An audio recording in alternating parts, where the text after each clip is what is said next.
Hola, hola mis hermanos, Dios los bendiga. ¿Cómo amanecieron? Deseo que muy bien. Este día que lo estén pasando bien, que estén trabajando en paz o haciendo cualquier cosa que estén haciendo, ¿verdad? Y vamos a terminar ya la lección 16. ¿Y cómo se llamó la lección 16? Como doy lata, ¿verdad? Es para recordar nada más. Jesús nuestro libertador, y el versículo clave era Lucas 8:1, que dice: aconteció después que Jesús iba por todas las ciudades y aldeas predicando y anunciando el evangelio del reino de Dios, y los 12 con él.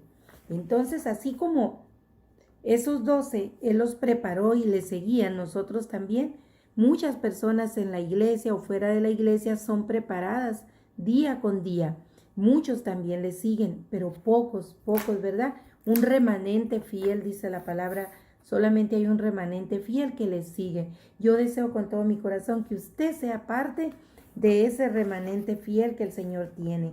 Que aunque el mundo se esté cayendo en la maldad, hay un remanente fiel al Señor ahí esperando su venida. Y en la primera parte miramos pues cómo Él se reveló como lo que era, como el Mesías prometido. Miramos también cómo Dios mismo lo confirmó audiblemente en el bautismo de Jesús, cuando Juan el Bautista lo bautizó. Y en la siguiente parte miramos que debemos de vivir en la verdad. ¿Qué es la verdad? Su palabra. Su palabra es la verdad. Y viviendo en la verdad es porque hemos sido salvos. No solamente sanados de aquellas enfermedades o problemas que teníamos, sino sanados del alma, la sanación espiritual. Porque al habernos sanado espiritualmente el Señor, al haber sanado nuestra alma, nos salvó. ¿De qué nos salvó? Del pecado, nos liberó del pecado. Y una vez que el Señor nos salvó, sanó nuestro corazón, nuestro espíritu, nuestra alma. Todo fue sanado. Esa vida espiritual atormentada fue sanada. Entonces el Señor nos manda a vivir en gozo. Y eso es lo que vamos a ver hoy. ¿Cómo debe vivir aquel ser humano que ya ha sido salvado? ¿Cómo debe vivir? Sea hombre o mujer, sea grande o chico. Y por eso esta clase de hoy se llama el gozo y la paz que solo Dios puede dar. Y vamos a empezar aquí a leer. Y la palabra de Dios la vamos a leer en 3 citas: Juan 8:36, 2 Corintios 5:17 y Hechos 2:28. Son solamente 3 citas. Y hubo una cita ayer en la clase anterior que me brinqué, no sé ni por qué. Primera de Tesalonicenses, se las voy a leer también ahorita, si no se me olvida otra vez. Si no, ustedes léanla, mis hermanos. Es Primera de Tesalonicenses 4:3. Pero vamos a leer aquí en el libro y dice: cuando hablamos de los beneficios que obtenemos tras la liberación que Jesús otorga, ya sea de una enfermedad física, mental, espiritual, no hay límite, hay mucho que decir.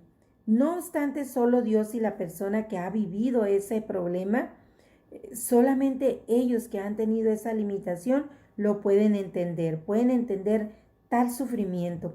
Si vemos desde afuera, por ejemplo, como la mujer que padecía de flujo, podemos decir pues que alguien ya ahora no está padeciendo de flujo de sangre. De esta manera es posible imaginar que esa persona podrá tener más libertad, podrá salir, podrá realizar sus quehaceres en forma más amena, sin tanta dificultad, mas no alcanzamos a entender las limitaciones reales que esa mujer tenía por años y las frustraciones que esa enfermedad había causado a su vida. No podemos medir los daños que ocasionaron en su vida porque no lo estamos viviendo en carne propia. No obstante, y sin duda alguna, sí podemos saber que su vida después de esa sanidad no volvió a ser la misma. Cuando Jesús vino a sacar la carga que teníamos en nuestra vida a causa del pecado, sea cual haya sido, Él se la llevó lejos. Y no solo eso, sino que además de llevarse la carga que nos atormentaba, Él nos trajo la paz verdadera a nuestra vida y el gozo.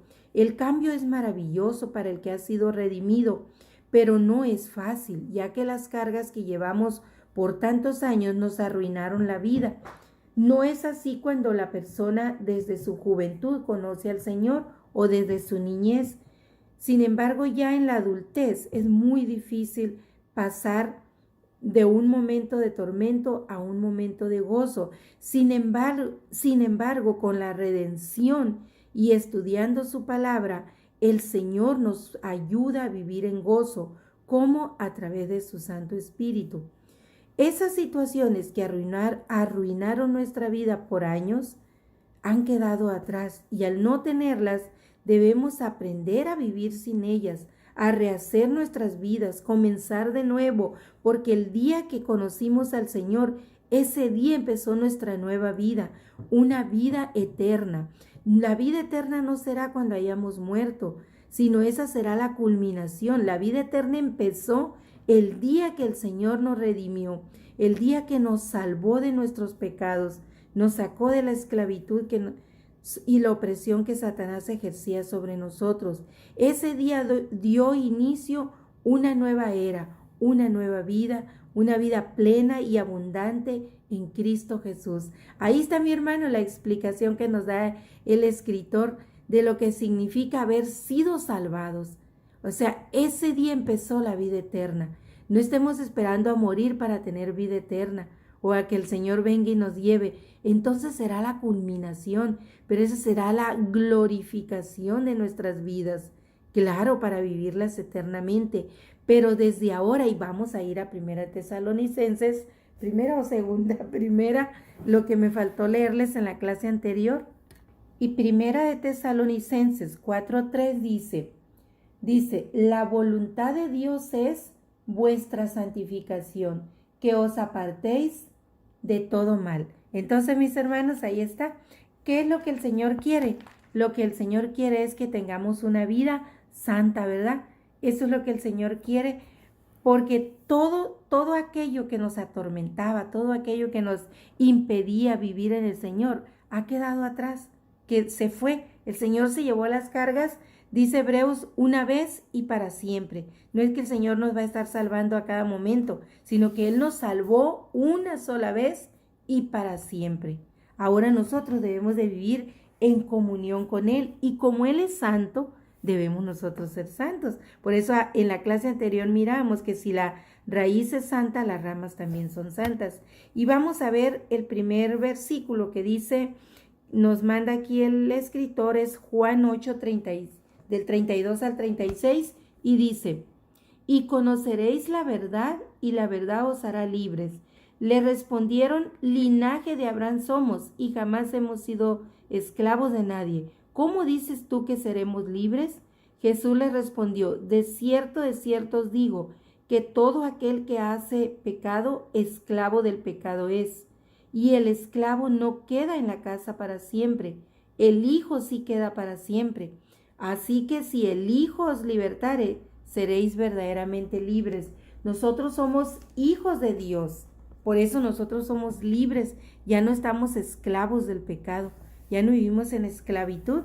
Y dice, ya no tendremos ese peso. De acuerdo a este texto que hemos leído, el escritor dice, ya no tendremos ese peso, el cual estuvimos cargando por un tiempo corto o largo, dependiendo por cuánto tiempo haya sido ese tormento, ya sea enfermedad o problema. Ya no estará más esa limitación, esa opresión que Satanás ejercía sobre nosotros, sobre esa situación, sino que de ahí en adelante nuestras decisiones no dependerán de nuestras limitaciones, y por ello ahora podemos decir ciertamente que somos libres en Cristo, porque ya no dependeremos de nuestras limitaciones, sino de lo que vayamos aprendiendo de la bendita palabra de Dios y lo que el Santo Espíritu de Dios nos vaya indicando. Y el siguiente pasaje pues es muy conocido, todos lo conocen, pero de todos modos se los voy a leer, y dice, de modo que si alguno está en Cristo, nueva criatura es, las cosas viejas pasaron, he aquí todas son hechas nuevas. Y el escritor nos dice que debemos dejar atrás el pasado, así como cuando el Señor deshizo nuestras cargas, nosotros fuimos libres. Entonces por esa razón debemos dejar atrás el pecado, no seguir queriendo traer esas cargas que el Señor ya las quitó. Entonces así dice que dejemos atrás las cargas porque de modo que si alguno de nosotros está en Cristo, nueva criatura es.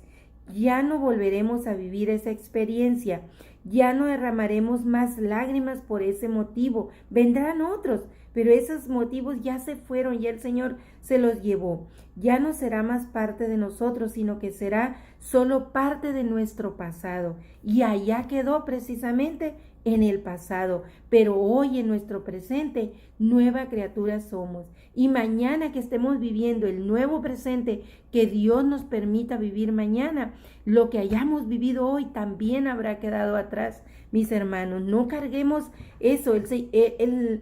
El enemigo de Dios quiere que estemos cargando eso, por eso trae a nuestra mente recuerdos del pasado. ¿Y qué tenemos que hacer cuando eso suceda? Acudir a Dios y acudir a estos textos y decirle, de modo que si yo ahora estoy en Cristo, nueva criatura soy. Lo que pasó en el pasado, pasado es, allá se quedó. Y como dice el dicho, era pasado pisado está. Así que allá se quedó.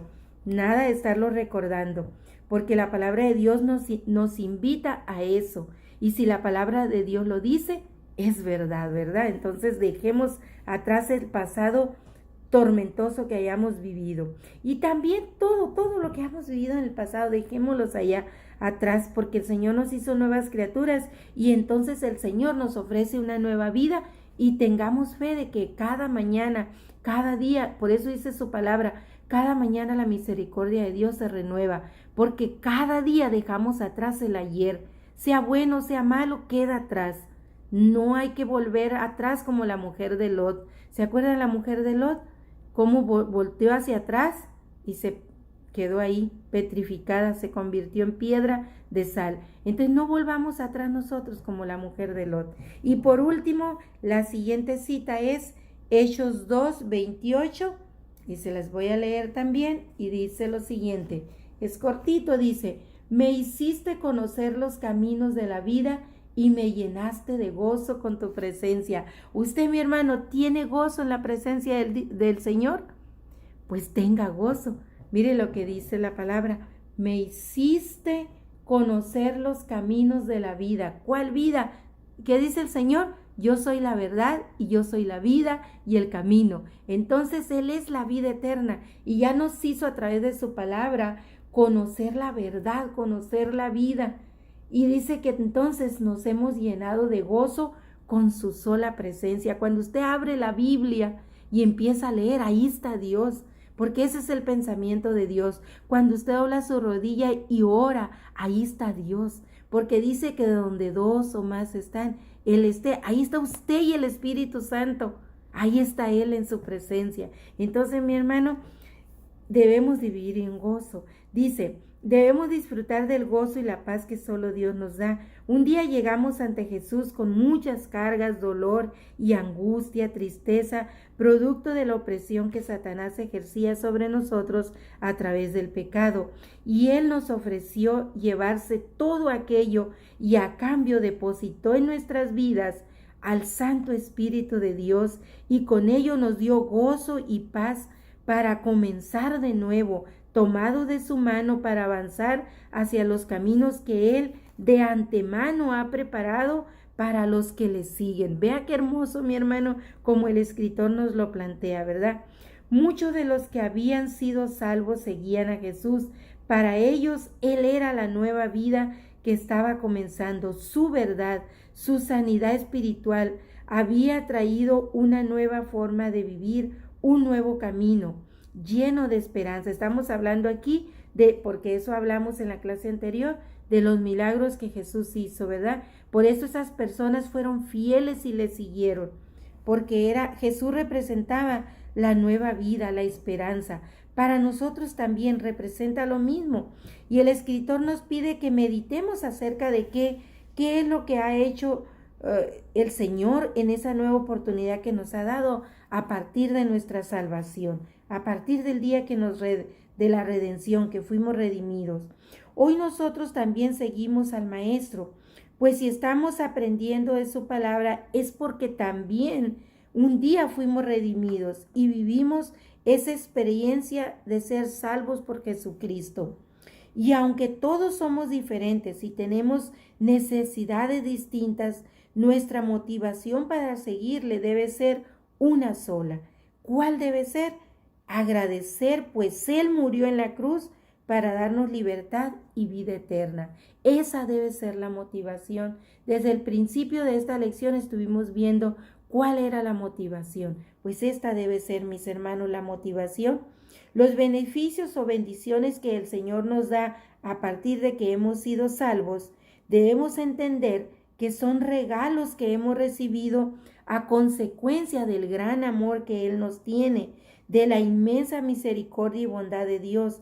Y no debe ser eso nuestra motivación para seguirle, sino que agradecer porque Él murió en el lugar nuestro, es decir, Él pagó por nuestros pecados. Entonces, esa debe ser nuestra motivación, no las bendiciones o los beneficios que el Señor nos da, sino que nuestra motivación tiene que ser que Él fue a la cruz en el lugar nuestro, que Él pagó por nuestros pecados. Y no solo eso, que se llevó nuestras cargas y nos ha dado una vida nueva. Nos ofrece cada mañana. Por eso dice la palabra del Señor que la misericordia de Dios se renueva cada mañana, porque cada mañana que amanecemos es porque al Señor le plació darnos un nuevo día para vivir. Muchos al otro día ya no amanecen. Tuvieron un accidente, un infarto, murieron dormidos. Pero si usted amaneció hoy, usted dele gracias a Dios por eso. No solo porque fue a la cruz en el lugar suyo, sino porque ha renovado la misericordia y este día le ha permitido otro día más para disfrutar a su familia, para ver la luz del día, para ver la belleza de la naturaleza. Entonces aproveche bien el tiempo, no lo desperdicie peleando o viviendo en amargura, recordando el pasado. Déjelo atrás, viva como si hoy hubiera nacido usted y mañana otra vez lo mismo. Así como los alcohólicos que se dan 24 horas, pero mire, para nosotros es una belleza inmensurable, porque cada 24 horas o cada día que nosotros amanecemos de nuevo, nosotros no decimos como el alcohólico, me mantendré sobrio, sino decimos me mantendré en santidad, como dice Primera de Tesalonicenses, me mantendré santo porque Dios es santo, y si la raíz es santa, las ramas son santas, y yo soy una rama, ese olivo silvestre que el Señor injertó en el olivo original. No se le olvide eso, mi hermano, lo que dice Romanos, que tenga un bendecido día y un bonito fin de semana, y que Dios renueve la misericordia y nos podamos ver en la iglesia nuevamente. Que tenga un excelente día.